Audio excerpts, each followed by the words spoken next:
is here. The champ is here. The champ is here. The champ is here. The champ is here. The champ is here. The champ is here. The champ is here. The champ is here. The champ is here. The champ is here.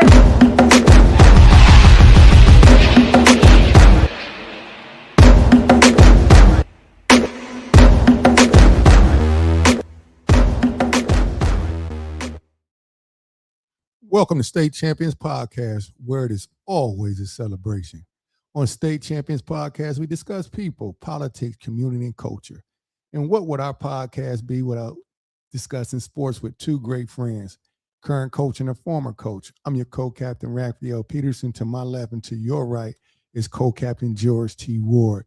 Hey, man, we're going to get started. If this is your first night tuning in, we are in our third part of a 6 series. Yeah. Topic: has the Black family vanished? Wow. And it's a great topic, and you got to just stay tuned in because we're talking about some great things. We're going to have some solutions as well.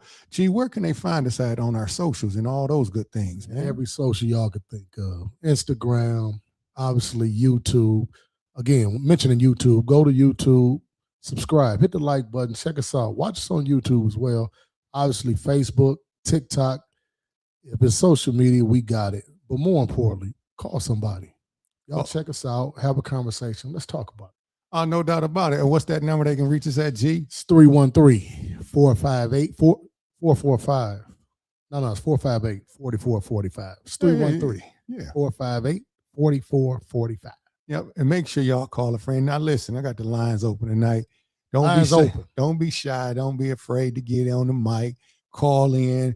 And if you have some questions, concerns, hey, just let us know, man. We talking. We trying to get these solutions for the community because we are in dire straits, baby. We're in dire straits, and we need to talk. We need to get away from just sitting in the backyard talking about it, getting on the phone, on Facebook, complaining and all that.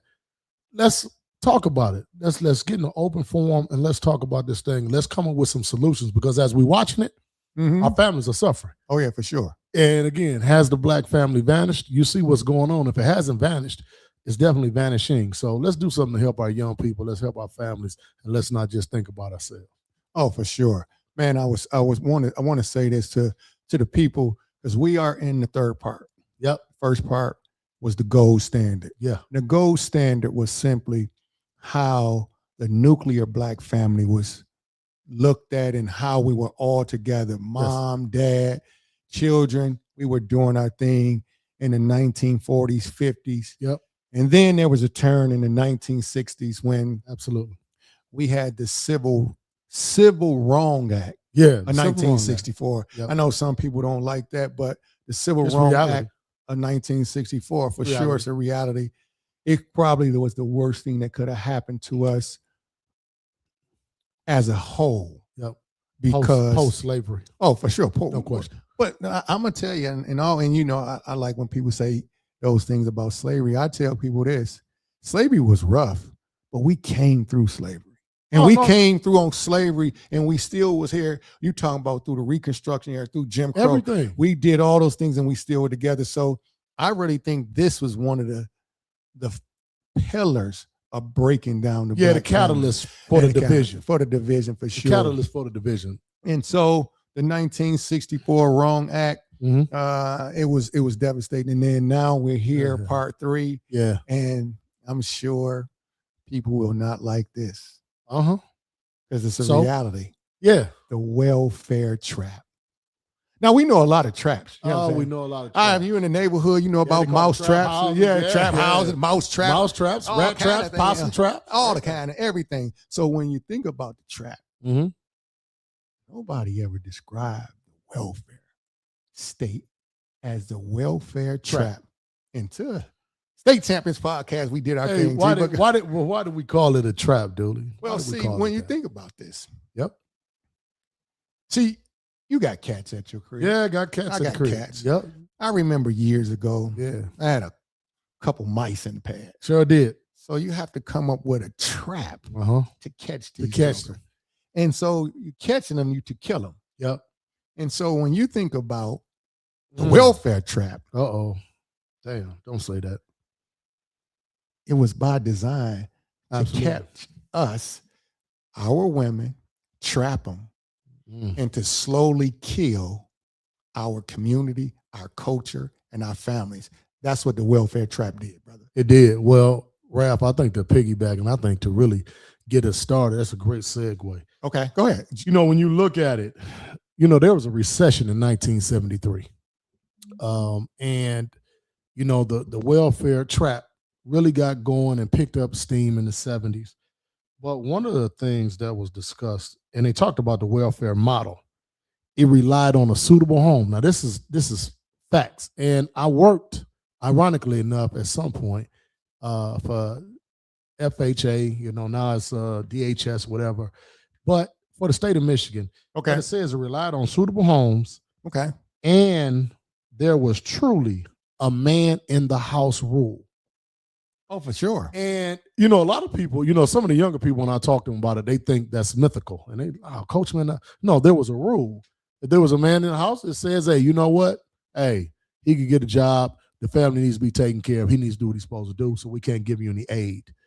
The message that sent, it sent shockwaves through our families, and it put our ladies at times, put our families in a position to say, we got to do something. And I think that message really, really, really hit us. And some of the families really kind of, because now the lady said, you know, if you can't do for me, you know, I can't, I'll just get aid and I can take care of myself. Well, so think about this. For her to be able to say that, there had to be something in place. What you talking about? This welfare trap. Absolutely. But just, and I like to play this game, what if? Yeah, what if? What if the welfare trap was actually a design to destroy us? Just what if? Because some people debated and they'll say, well, no, that we needed the assistance at the time. Well, why did we? And it was because you had the 1964 Civil Rights Act, which caused integration. And at that time, we were rolling in terms of Black industries. Oh, man. Wilmington, Delaware. I wish I had that clip with Dr. Claude Anderson when he talked about his families had a bus line in Wilmington, Delaware, not just in Wilmington, Delaware, across the country. Absolutely. And as soon as the 1974 Wrong Act was passed, Black people no longer wanted to ride on their bus line. Yeah. They wanted to go spend their money with the other folk that didn't like you prior to the Civil Rights Act's passing. We chased their acceptance so much, and then rap, and I know where you're going with this, but think about this.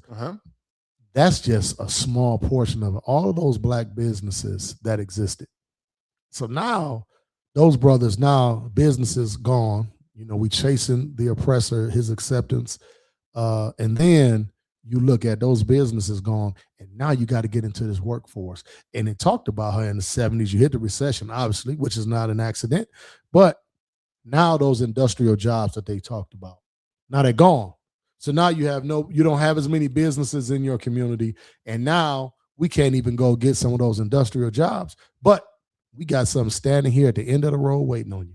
We got some. Well, let's keep going about the job the job part of that. Yep. Well, once you integrated, you had to go work in their industries. Yeah. And so when that happened, people don't notice down in the South, a lot of times those Black educators, oh man, they were demoted. Well, and a lot of times they didn't even get jobs because the thought process was those Black teachers could not teach. Yep. White kids. This is a fact. Doubt. So, but when you think about all of this welfare trap, what if this was by design? And you start to think of so many different things, because every single time I look and do research, I'll say, wow, this is another one of these things that I know people can't believe. And I want to talk about something that ties into this in terms of the welfare trap, because it isolated the Black woman with the kids. Wow. And it actually took us out of the home. And to your Wow. point, when you started and you talking about how DHS, and there was a time where no father rule was a real thing. You couldn't be in It's black and white. It's there. But what if once that happened, there was another agenda, which is live and well today? Oh, And man. Okay. man, Dr. Frances West Cressling said this best. She said this best. And A sister. the sister in the ISIS paper. Yep. I want people to check this out. And I want people, I have a couple of things I want you to see, G. Uh-huh. This is incredible for them to talk about this. So Dr. Cress Welsing, she talked about this as a guy named Neely Fuller. Mhm. One of these were the two top researchers on racism, white supremacy. There we go. And they talked about this in the 70s. And I believe, I believe this, but what if, to the people out there, what if this is true? Just listen. It's about a 2-minute listen, but it won't hurt your ears. That's right. Lecture every Monday night from 8 until 1 o'clock in the morning. And it would be students and people from the community. And Mr. Fuller used to talk about the system of racism, white supremacy is going to have black men wearing dresses. And now this is 1970, about 72, 73. And that sounded so far out. Nobody, what's he talking about? What has recently happened at Morehouse College? The president of Morehouse College had to announce and lay down the law that the black male students, those who were so inclined, could not wear high-heel shoes, could not wear dresses and carry pocketbooks. Now this is 2010. That if the system, see, in other words, we have to keep systems about white genetics survival. This is what the system is about. And the system is working 24/7. If I turn the black male into a female, can I relax about the fear of white genetics survival?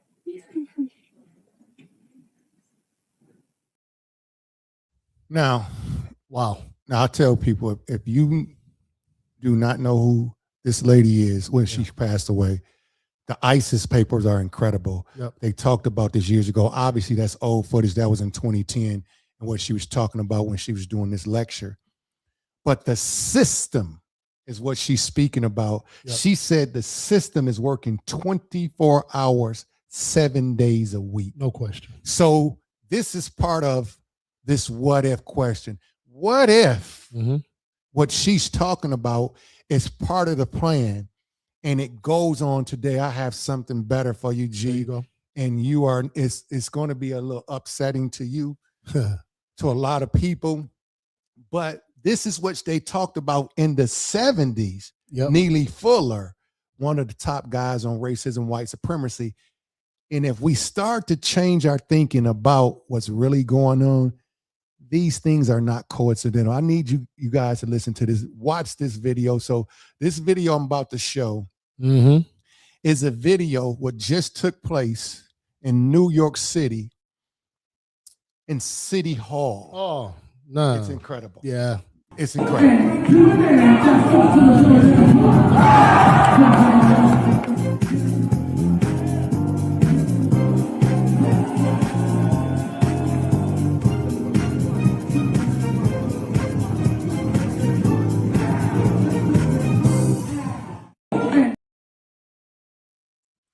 Now, she talked about. Yep. So we have our black men, men of color, Yep. parading and masking around as women. Yep. And when you parade around and act in such a fashion, Okay. this is why she's talking about racism, white supremacy as a system. Yep. And it actually is going to work where they don't even need to do certain things. They put these things in place for us. And then, of course, it stops what? Reproduction. And so just imagine, this is not, she talked about this. They talked about this in the 70s. We're in 2026, and this is going on in New York City, inside City Hall. If anybody in the chat can tell me how this is beneficial to any part of our community, I'll listen. I'll listen to learn. But I'm sure, from my understanding, there's no place for this in terms of City Hall or any part, because if this is part of the plan, just what if this is part of the plan to annihilate us and to continue to destroy us? Go ahead, G. Well, Ralph, I want you to think about this. How couldn't it be a plan? Because there's no way. You think about this in the 70s, and she mentioned the 70s. There's no way that we could have come up with all of this on our own.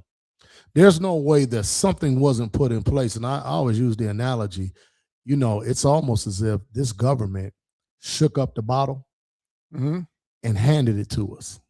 Now, we take the top off. Yeah, we twisted it, but they knew it was going to explode. And I think for us right now, we've held that Coca-Cola bottle, whatever pop that is, and we are opening the top, and we continue to open it. That's the scary part about it for me. Instead of saying, you know what? No, you got me on this one before. I'm not going to open this bottle anymore. You look at, hey, see, you all right, Squeaky? Lanier Holston just said, the hottest song. Let me see. Oh, I can see what he said. Oh, let me see. Can you see it, G? I can see it right there. You want me to read it? This is our guy said, the hottest song currently, and he said, but the music is trapping us as well, and he's so on point. The hottest song right now currently is messing up our youth and adults. The song is encouraging our young to commit crimes, which will lead them in the joint, and somebody will be putting in an app at DHS. He said, just listen to spin that, and people will really commit those crimes, and it keeps society, etc. It's unbelievable what they're doing. And I think the worst part about it is now, and again, we all snuck and did things. I snuck and listened to Richard Pryor's albums when my mother was gone. Yeah, for sure. And look at some of those videos, but we had to sneak and do it. Now what you're looking at is the encouragement from our families. And again, we can't deny, because we talked about the welfare trap, you can't deny the fact that the encouragement oftentimes is coming from mom. And as I'm watching it, and I see our young people moving, and I'm seeing where people are even saying to themselves, well, you know what? I'll have a couple kids and the system will, they'll load up my bridge card. And I think that type of thinking, our parents were so deaf. My mother talked about it because she worked for the system. Okay. She always talked about it. Look, you're not going to get on ADC. She talked about that. I can remember, and this was ADC, so this is the 70s now. Okay. So here we are now. When you take something from someone consistently, do you realize what that does to your pride? Do you realize that you've given away your soul if somebody is totally taking care of you and your family, and you sit back and you waiting? And I know people who just simply work a few hours out of the week simply so they can remain receiving the benefits from the state and the government. Oh, for sure. And again, as we're moving along, our young people don't need to see that, because now the young people are all in the business. I have young people telling me, oh yeah, coach, my mama, she just sell her bridge card, and then she gonna get me these and she gonna get me that. I don't know if they realize, and we can smile and laugh at it, what that is really suggesting. So I think for us, yes, the welfare trap was definitely done by design, but now what can we do to offset it? That's the question that I have for the people. Of course, we'll get to that for sure, G. But the thing is this, I want to say this, I want to add to that. And so you mentioned about the assistance. And one thing that when you are given a handout, Yeah. a lot of times Yeah. your passion, your drive, Yeah. Oh. you know, yes, and you have no need to want to leave the system. And when you think about this, there's families in our community that's third and fourth generation welfare recipients. Some people will argue and say, well, Ralph, you know, they needed the assistance and they had to. Well, I'm sure they did. See, needing assistance for a period of time. Oh, yeah. I have no but problem not with that. forever. Not forever. And this is where we're locked in at, and this is part of the welfare trap. And I want to show another little video because I had a lot of different things that I could find and I found. And a lot of people don't like Candace Owens. I like Candace Owens for some of her views and some things I don't like. Yeah, some of it's far-fetched, but some of it she's spot on. Some of it's spot on, but always was taught that you can learn something. You learn something from everybody. Okay. So just check out what she's talking about to Nick Cannon. Literally say the absolute most about how bad government is while insisting that we have more government. Like welfarism did this to Black America. It is a fact that in the 1950s, under Jim Crow, that Black Americans were outpacing white Americans in terms of growth. That's why most people have fond memories, and I could be dating myself right now, but I'm 35, of your grandparents, like better values, going to church. My grandfather started a business despite the fact that he started a sharecropping farm. You know, faith was at the center of the family. And then you go, what happened? Well, what happened was despite there being Jim Crow, or because of Jim Crow, Black Americans couldn't rely on government. There is this simple thing that when your back is against the wall, you will fight, you know, like, and so then LBJ, who was the most racist president. I mean, this man was dropping the hard R-N word for breakfast every day. He hated Black Americans. And yet we learned in public school that he was our savior because he inked the Civil Rights Bill. But he had to. That wasn't by choice. Literally, he had a figurative gun to his head. And there's more stuff that he did in terms of trying, you know, the draft, wanting Black Americans to die first in Vietnam, because he was so committed to racism. And he said, signing this, you know, I'll have these N-words voting Democrat for the next 200 years. And in one fell swoop, he signed welfarism in. And that's what broke down our families. Wow. And so I found so many different videos. I can't show them all, but it's really to keep reiterating. Yes. What if all of these things are true? Well, and I know, and it's, but still it's we got to open our minds though. This is the point, because a lot of people do not want to believe this was a plan. Why not? Because think about this. If you've been taught something for so long, that even if it's a lie and you didn't know, and it's revealed later that it's a lie, you're not going to believe that's a lie. It's still you don't true want to believe it. You don't want to believe it, and most people have a hard time reversing that thought process, and they'll say, "That's not true.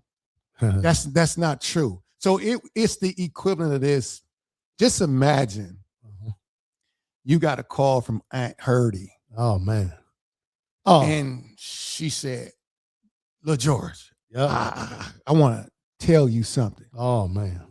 And you're going to be upset at me. Oh, man. I know you. But I just got to tell you this.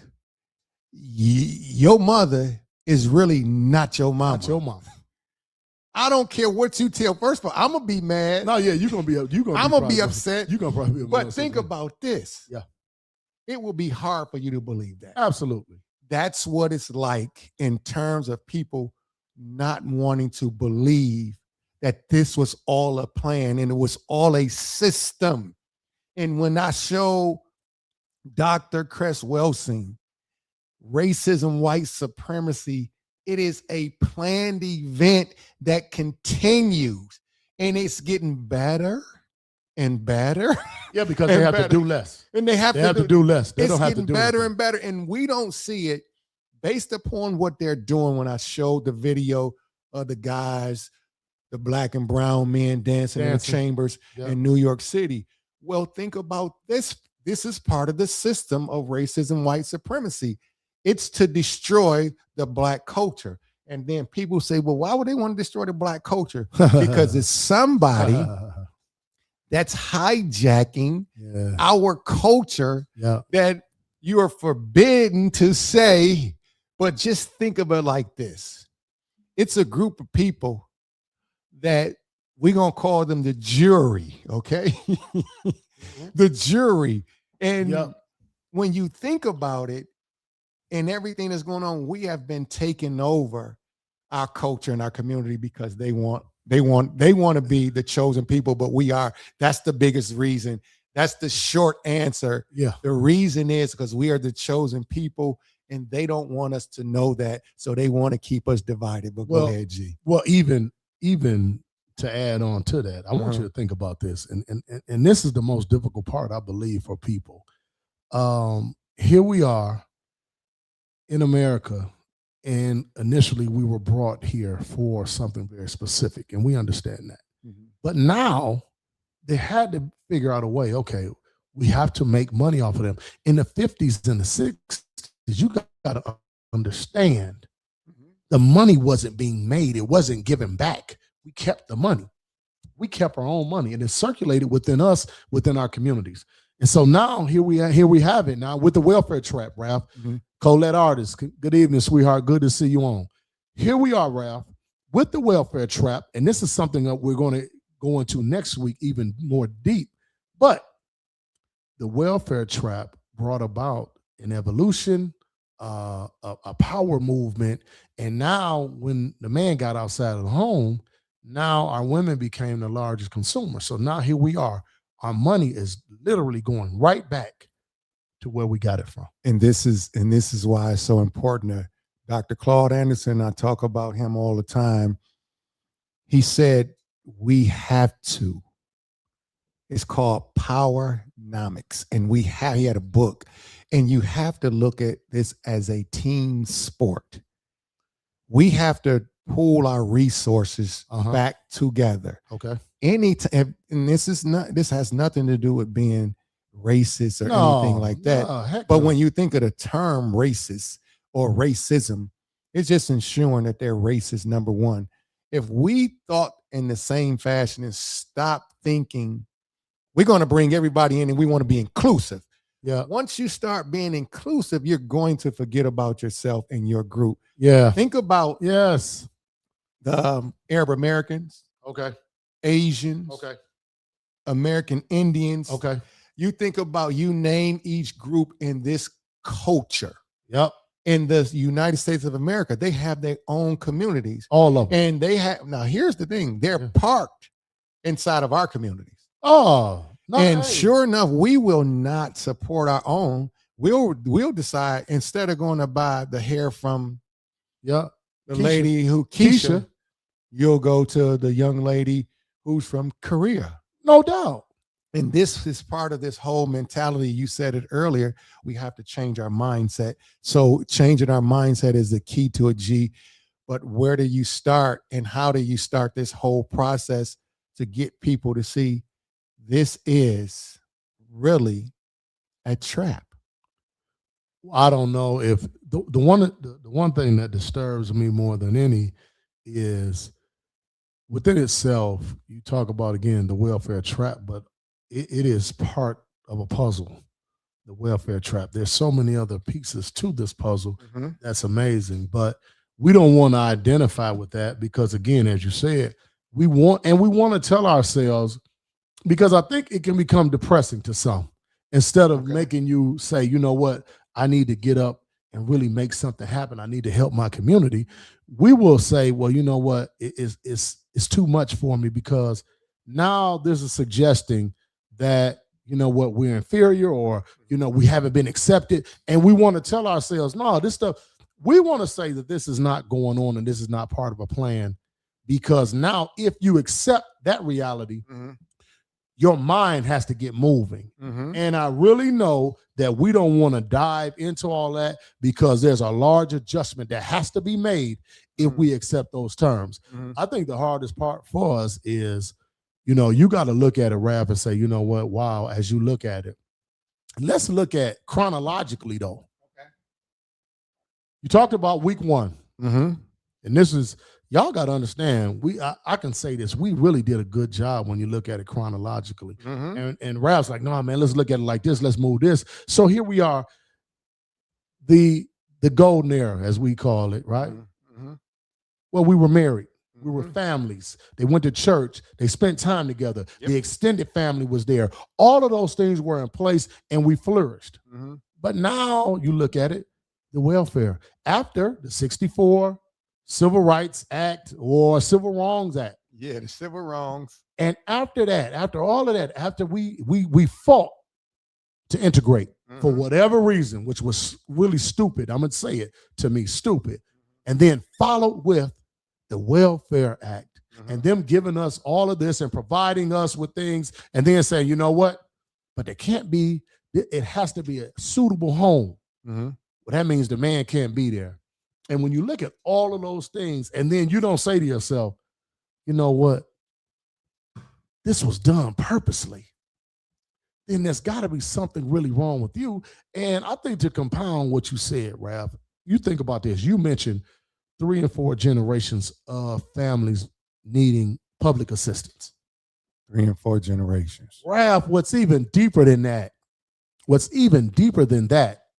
not only is it 3 or 4 generations of public assistance, these same families, for the most part, are 3 and 4 generations of single moms.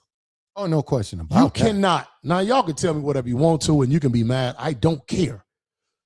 How do you overcome 3 and 4 generations of single mothers and then tell yourself that we're all right? Do we realize the damage? You know, when I go to funerals now, when I go to large events, the one thing that I can tell you, and this is the saddest thing ever, when we go to large events that involves the family, within the first 180 to 240 seconds, I can tell whether or not the family has a strong man or men in it.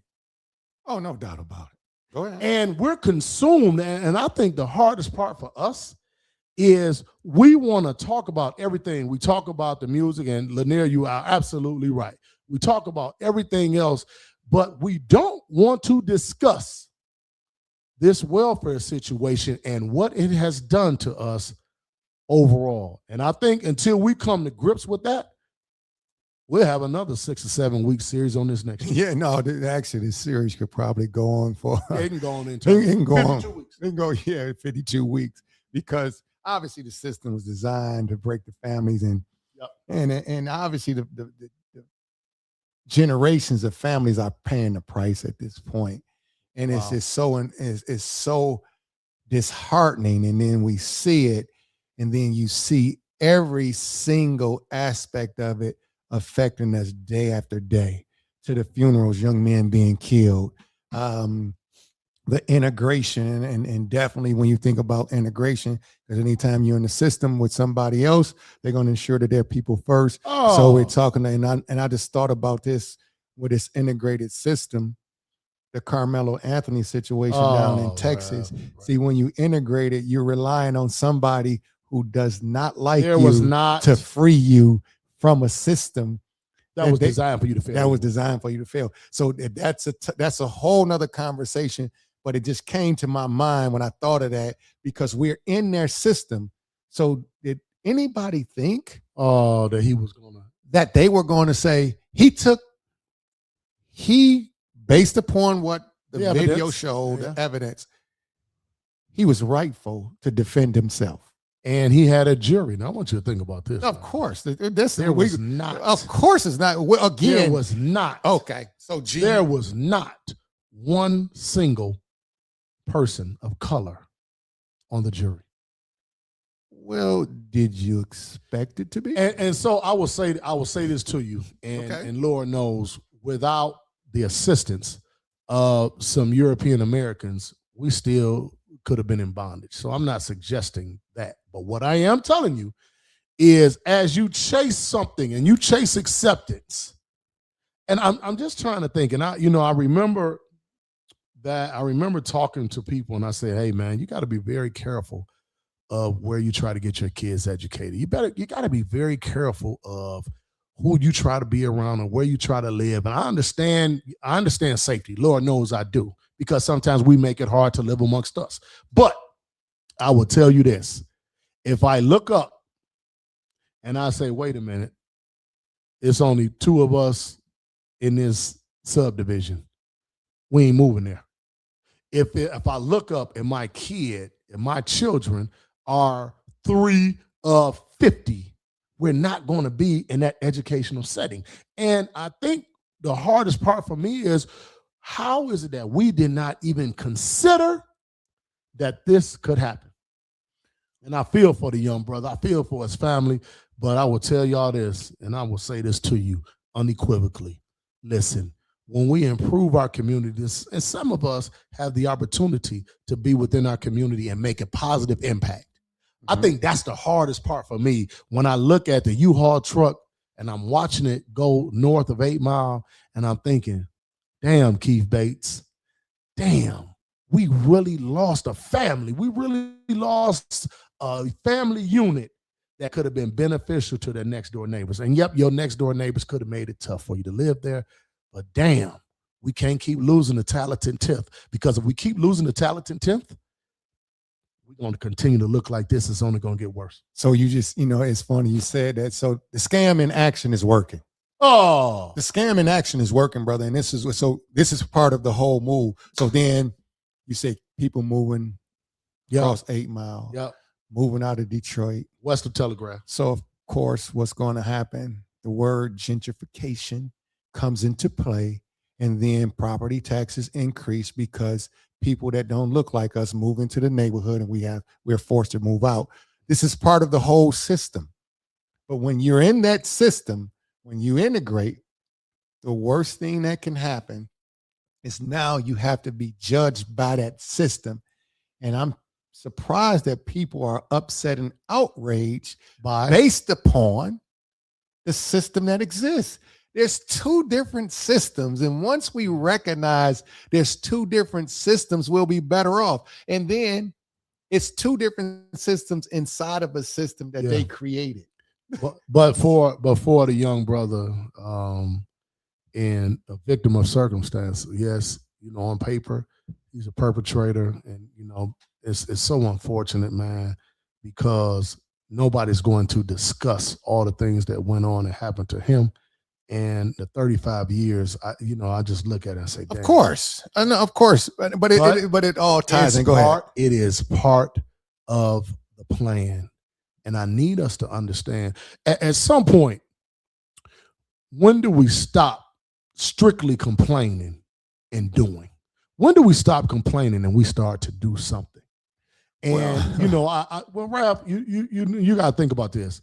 For years, man, Ralph think he knew everything. He doing too much and saying too much and all. Well, but this is what it is, though, because your family's doing well. Your children are doing great.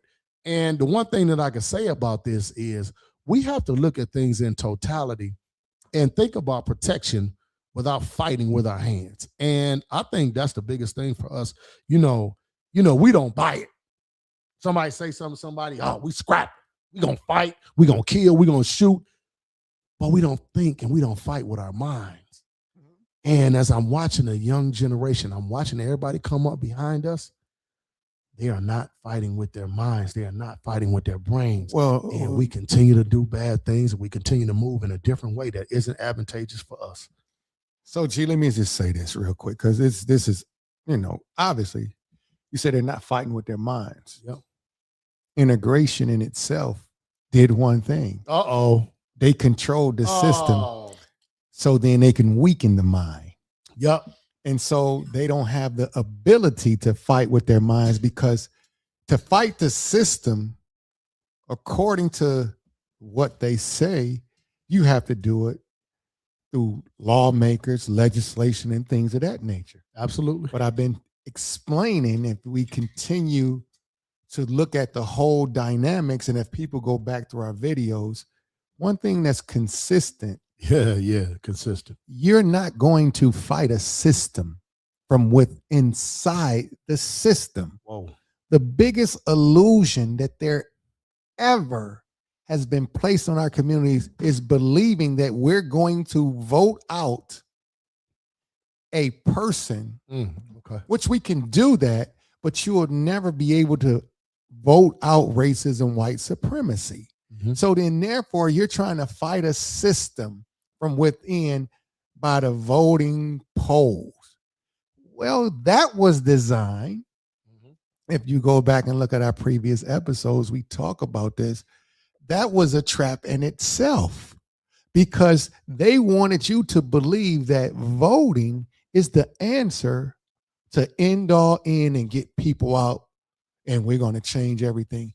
If that was the case, you can't convince me based upon us voting, praying, marching, and protesting, we would have been able to change who our oppressor was.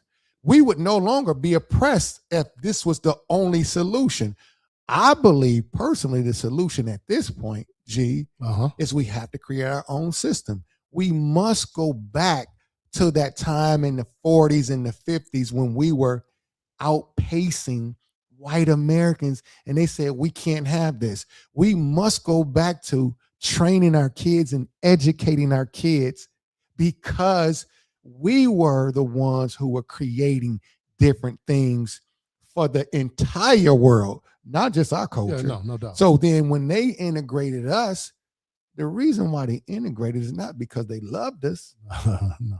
It's because we were brilliant and they needed to sit next to us to cheat off our test. Well, they had to cheat. And not and only that's what I see. No, I see that for real. G, go ahead. Well, not only did they want to cheat off of you, and they looked over the whole time. We didn't realize that this dude is even looking at us. And normally you kind of turn and say, "Man, quit cheating." But I think not only that, what they did, they had to divide us. And you looking and you say, and again, we said this before we were outside on the deck back there last year. Dr. King said that he led us into a burning building. Mm-hmm. And I just truly believe as we look at everything in totality, somewhere along the lines, as you said, we got to create a system for ourselves. I don't think, the term system, I think frightens some people. I think the term system scares some people because it makes us believe that we got to totally reinvent the wheel. No, you're not suggesting that at all. Mm-mm. What I do know is what we have to do to create a system for ourselves is do for ourselves. It's spend with us. We have to do for ourselves. And until we're willing to do that, you got to understand the influence that comes from somebody on the outside. As you look at it, hey, Vinay, you all right? Good to see you, sweetheart. Thank you for looking at us. Thank you for listening.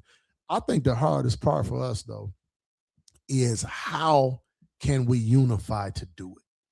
So, G, I would say this. It's a couple of things that the only way we can start to do this is group economics.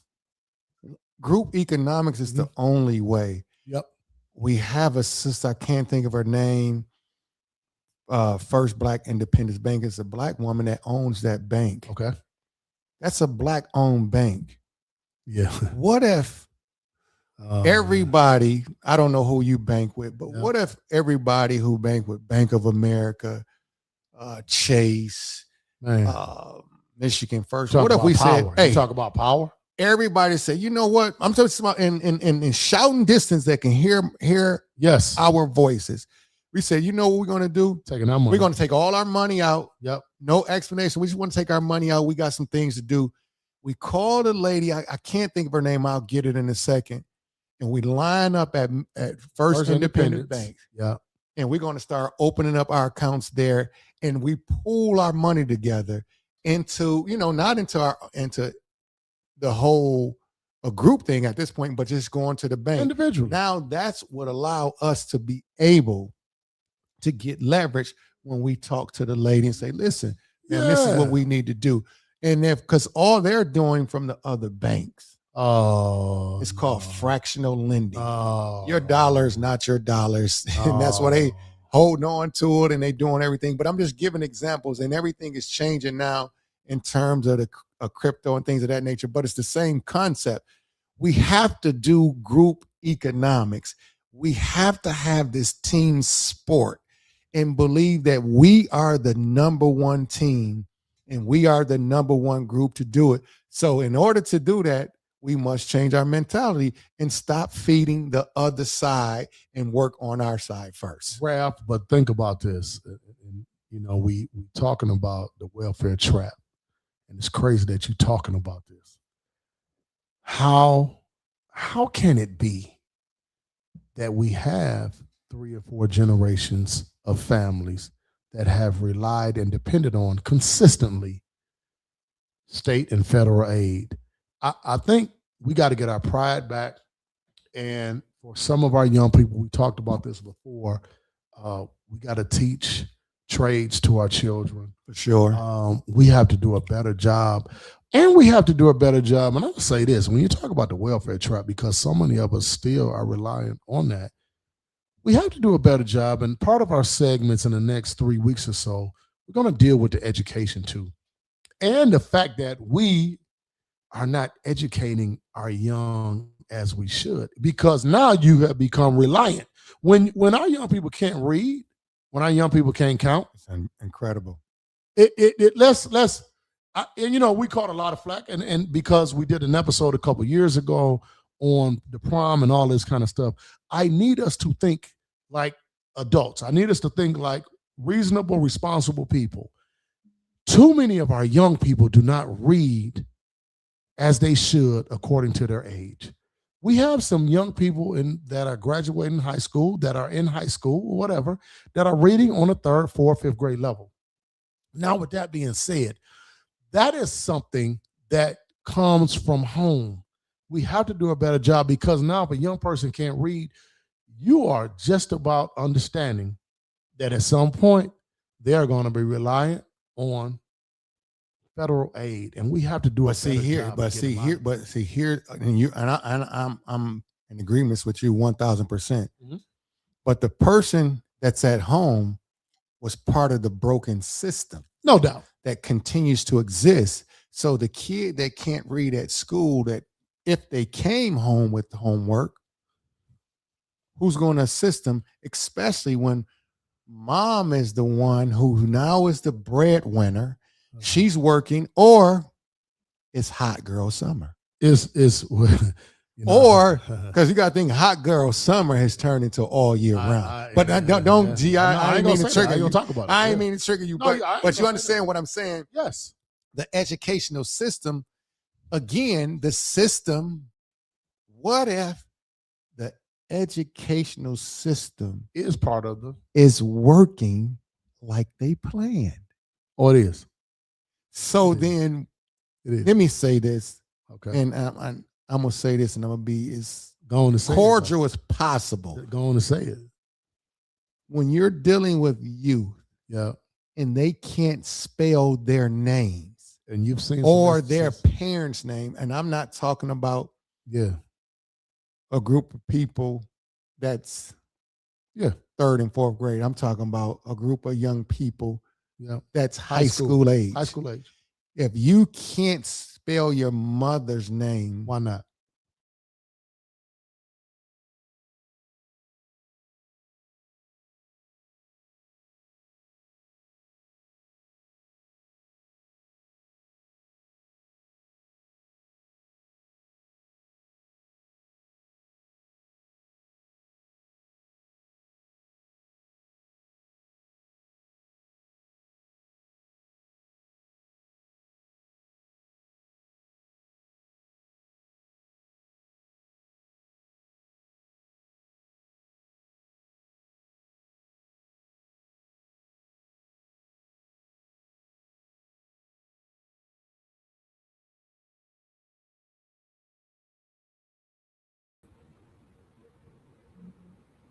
only. Stream audio only. Cameras, I know, Lisa. I know, baby. I know. We look at it, I'm trying to figure it out. To the stage. What happened? I mean, we didn't do nothing. I didn't do. You can hear me? Yeah. All right, we back. Hold on. We back. We back. Wait a minute. Hold up. I don't know what happened with that. Black magic. Yeah, you can hear me? Hey, well, Oh, we live back in the building. See what happened when we started talking that good stuff. I think somebody just was like, "Hey, cut them jokers off, G." Because I don't know what happened, but this is what happened when you go live. But it is what it is. We back live. Get it back on. Yeah, we back on. Everybody back in the building. Nate Dalton, you on? Give us a thumbs up. Yeah, I'm almost sure because I can see see everything. So we back in action. I don't know what happened. Is it storming outside? I think it's still sunny. I don't know, but we back in the building. But just understand, a lot of times, listen, what they say, the devil is a lie. Yeah, and so listen. And hold on, let me see. Guess who's back? We back in the we back, baby. So anyway, Rap, I want to talk. Sheila Jackson just said something. Okay, that's deep. Sheila says she works in the community, man. Hey, Mark Snipes said the white man pulled the plug. Hey, Mark, because I'm trying to figure out. Hey, Snipes, I'm like, yo, what did happen? What's going on? You talking about a bad dude in our community, man. Y'all ain't no doubt about it. Hey, my brother. Look, I currently work in the community as a mental health therapist, and the problem is these parents. They don't know how to parent. They have no structure, discipline, boundaries, and guidance at home. Oftentimes, they come to Sheila, and Sheila said they come to her with demands. They tell her to fix my child. I want you to think about that, Ralph. Yeah, but gee, I mean, I know where you're going, but to be honest, I've heard this too many times. Absolutely. And so this is where, again, yeah. If you're dependent on somebody, if you've been dependent on the welfare system, and somebody's been giving you something all this time, you've been integrated into a school system. Okay. So your expectations now is you're going to make sure that somebody fix your kids. Now, I don't know about who said this, but I can tell you one thing for certain, two things for sure.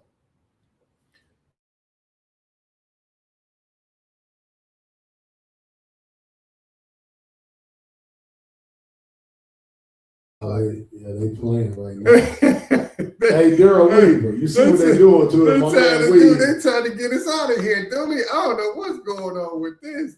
The camera, everything is still there. Hold on, let me see. Oh, man, this is wild.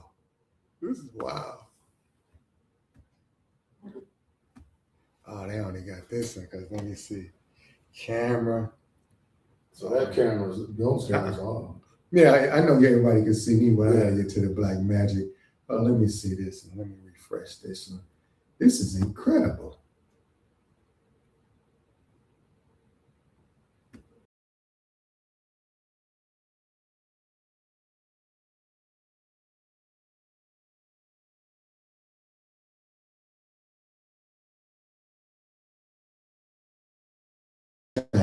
Them jokers trying to get at us right now. It's not a coincidence. No, I'm not trying to be funny. This is incredible. HD camera. Why would that even do that? So anyway, I'm gonna talk us through this, G, but they can still hear us. It's not a problem until you are the person that has to do something. And as a parent, nobody was with you when you made that baby. Well, no. Well, it was at least one other it was at least one other person. Yeah, that was what it's, you know what I'm saying? Yeah. With them. But think about it. That's the dependency. And to tell somebody, hey, you gotta help me with my kid. But now I would say this, and at least the lady was honest, she needed help. But she must understand that she is responsible for her kid. Yeah. And she does need assistance from. And she needs some help. I do not mind her going to Squeak and being like, look, I need some help. And people have called and said, look, I need some help. But I think we have to, as parents, we got to say to ourselves, because this is the welfare mentality. We got to say to ourselves, you know what? We got to make sure that we spearhead all of this. We have to be the ones that say, you know what?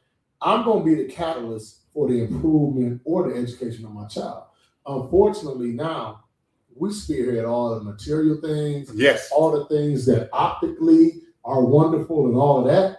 But everything with substance, we look for somebody else to take care of. And subconsciously, I'll tell you that, and I tell my players when they graduate, I say, look, man, do not look for anybody else to take care of you. Yeah. It starts today. And unfortunately for us, we have sat back and watched somebody and waited on somebody to take care of us. And our young people, I think this is the crazy thing, Ralph. Our young people are watching this. Our young people are watching us rely on something else. And I think for us, and fellas, you have to say to yourself, you know what? Let me step up. Let me do what I'm supposed to do. At least, and this isn't about your total earning power. At least be the example. Because what I need for you fellas to understand is all of our children are watching. As much as you got to be an example for your boys, you got to be an example for your daughter. Your daughter has to be able to see, okay, this is how a man moves. And too many times I hear people, and 50 did I don't know if he contributed. I don't know if he helped us with this. But his whole deal of get rich or die trying. Dang. Right? I want you to think about what that has done to us. That whole, and we hear it, and we said it, and that became an anthem for a minute. Mm-hmm. Get rich or die trying. Mm-hmm. And you know what? Unfortunately, we're dying and we're trying to get rich the wrong way. Yeah. I think, hey, I don't have no problem with you trying to get rich. This is the crazy part about it. They say that Joe Jackson was crazy. Mm-hmm. They said that Richard Williams was crazy. And when we look at it, they said LeVar Ball's daddy. Hey, LeVar, the Ball man, he crazy too. Well, wait a minute. They put discipline in their children. Mm-hmm. They said, we're going to rely on ourselves. We're going to do this, and we're going to make you exactly what I see that you can become, and we're going to do this on our own. And they did it. Mm-hmm. And Black America piggybacked off society and said, man, their fathers was crazy as hell. But we'll worship the drug dealer in our community and don't say that they're crazy. You got to be a bona fide idiot. Wow. And how I'm looking at it, the welfare mentality. How I'm looking at it, Rapper, and I talk about this all the time, it's the Penn State versus State Penn theory. We don't even know what to celebrate. So when we talk about certain things going on, we say we got to be responsible, we need to do a better job. Well, as I watch some of our people rely on state and federal funding, but yet you're willing to try to provide a life or optically a life for your children that makes them comparable to people that you see on MTV or Instagram or something like that. Why won't we be truthful with our children and say, my mother told me sometimes, I ain't got it or you ain't get it. And she had no problem with that. But the welfare mentality makes us say, we're going to fight to compete with everybody else when you know damn well you can't. For sure, G. What you're talking about right now is probably the reason why they cut us off, because when you're kicking those facts and giving that insight about how to change the community and looking at it from the bird's eye view, if you will. Everybody does not want to see these things in reality. And so this is why the lady said, hey, you better teach my kid. You gotta fix my you gotta fix my kid. Fix my kid. Well, again, that's part of who broke the kid up. Well, not hey. Now, of course, we looking at it's a number of things, but staying on this vein, fix my kid, and on this episode, the welfare trap creates dependency. And when you create dependency, see, the scam is in action and is working. So that dependency is passed on to the kid. So just receiving welfare, the mom mentality has been actually put in this blender, and she can now think wherever she goes, you're going to fix it. I have no accountability, and no responsibility at all for this kid that I birthed, because see his lazy dad is not around, and she doesn't understand that was a trap as well. So now you're there by yourself and you're defenseless, but you don't realize it. So you're going to lash out and you're going to have these expectations of people from outside versus, to your point, like you said earlier, doing for self. Doing for self. And that's the key to it. That's the key to it. But I want to say this to you fellas, and I'm gonna be honest. You know what? We gotta take the lead. And here we are. You're looking at two brothers. To be transparent, you're looking at two dudes who have experienced a lot. Some of the things that you've gone through, some of the things that you're going through, we've experienced it, right? Divorce, the whole nine.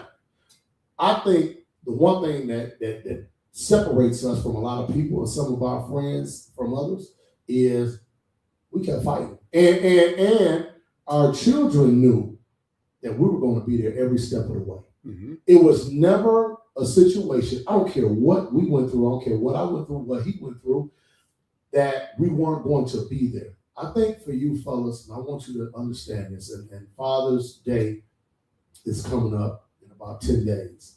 I want us to think about this, fellas.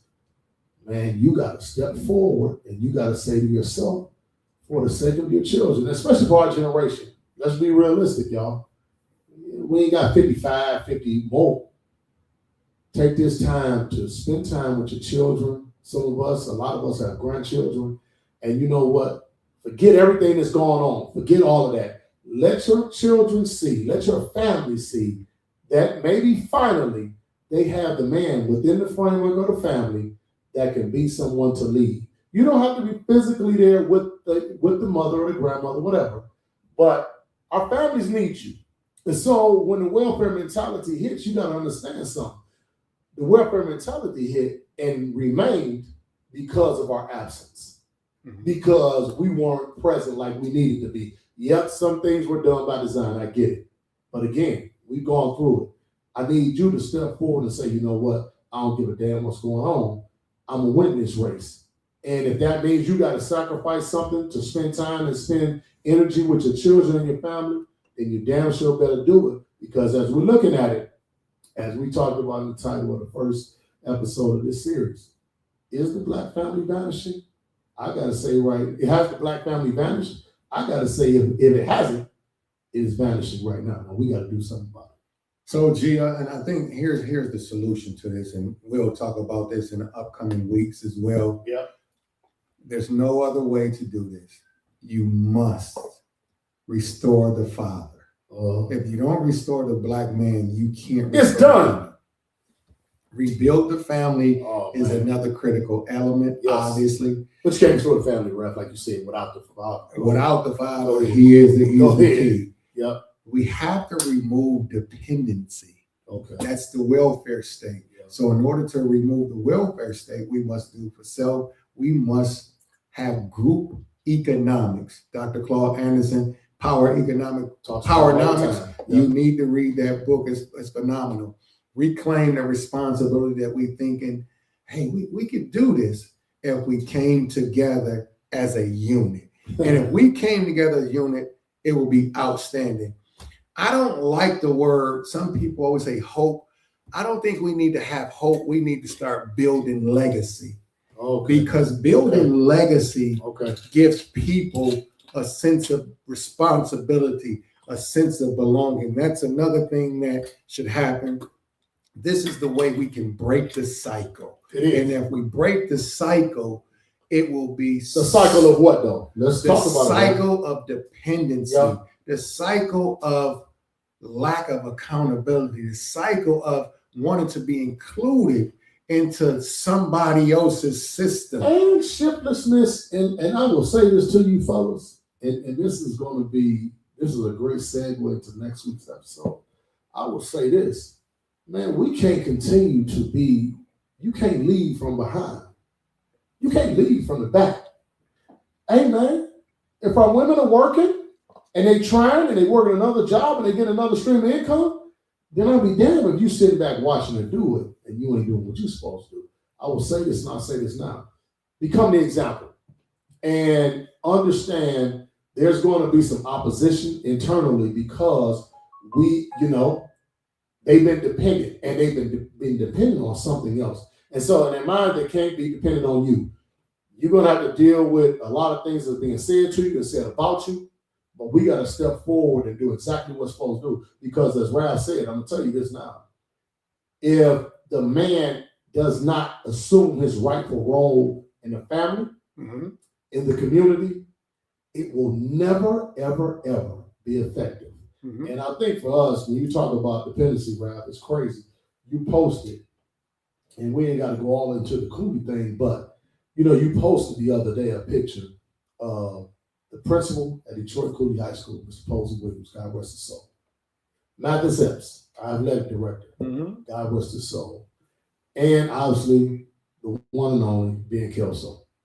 And when you posted it, it really made, and a lot of people kind of commented, it really made me think back, that dog. And it wasn't anything to us. This is a crazy thing about it. We never thought like, dang, man, we got men running the building. Because that was our norm. That was our norm for us. And as I looked at it, and we had over 3,000, 4,000 students in just about every school in the city because the city was packed. But despite the fact that it was the height of the dope era, they were still order within the framework of the school. For sure. You had men leading, men running. You had ladies doing their thing, leading, but they were reliant on the men, and the men led. We can't continue to move as we're moving with this welfare mentality and say we want to succeed. Because if we keep moving like this, the Black family will definitely vanish. So I'm going to close it out on this, Yes, sir. and it goes back to what you're saying. The first thing I said about the solution was restore the Black man. Yeah. And so everything that you said just reiterated the number one point. Absolutely. And so with that, we must build the kingdom. That's how you build the kingdom. With the Black man, as you said at Cooley, the norm, Mathis Epps, Ben Kelso, Posey Williams, GQ Williams before that. Listen, I remember Mr. Jenkins. I remember Mr. Perquette. What you talking about, man? These were men. Coach But Ballard. again, Coach Ballard, this was part of the whole movement to remove the Black male. Again, I like to play this. What if this was a reality from the other side? We must remove the strong structure. What if this is the actual plan to remove the Black males? I showed the video earlier of the Black men in the chambers in New York City dancing as a group of men that should not be dancing in such a fashion, and they were cheering it on. Right. Why do you think that was? Well, Do you think that part of it is part of the plan, and the plan is working. So all of these things is happening. I'm gonna keep saying this. What if this is true, and what if this is part of the plan? I'm absolutely certain that it is, but I ask this question for everybody out there that can hear my voice. Okay. What if this is true? What if this is true? Then you take a look at the system and you will start to see the system different. The first thing, in order to change anything, you must change the mind of the people. You got to change the mind of the people. We must change the mind of the people, and that's what we're doing here at State Champions Podcast. No doubt. Next week, we'll be back. Oh, man. What we talking about? What we talking Next about week, next week, man? the rise of the Black woman. And the rise of the Black woman, man. in the case of Black community, people. Have you ever been on the seesaw? Absolutely. You been on the seesaw before? Yes, sir. So on that seesaw, it moves kind of like this, right? Not kind of like that, exactly like that. I want y'all to think about it. And again, sisters, we ain't attacking y'all. Queens, we ain't attacking y'all. Because we definitely love our women. We love our mothers. We love our sisters, everything. I want you to think about it. He's got 2 daughters. I have a daughter. So I want you to think about what we're saying right now. And I want us to come in with an open mind for next week. And let's talk about this thing. How and what was done and how was it done to elevate our sisters and at what cost? Well, here's the reason behind it.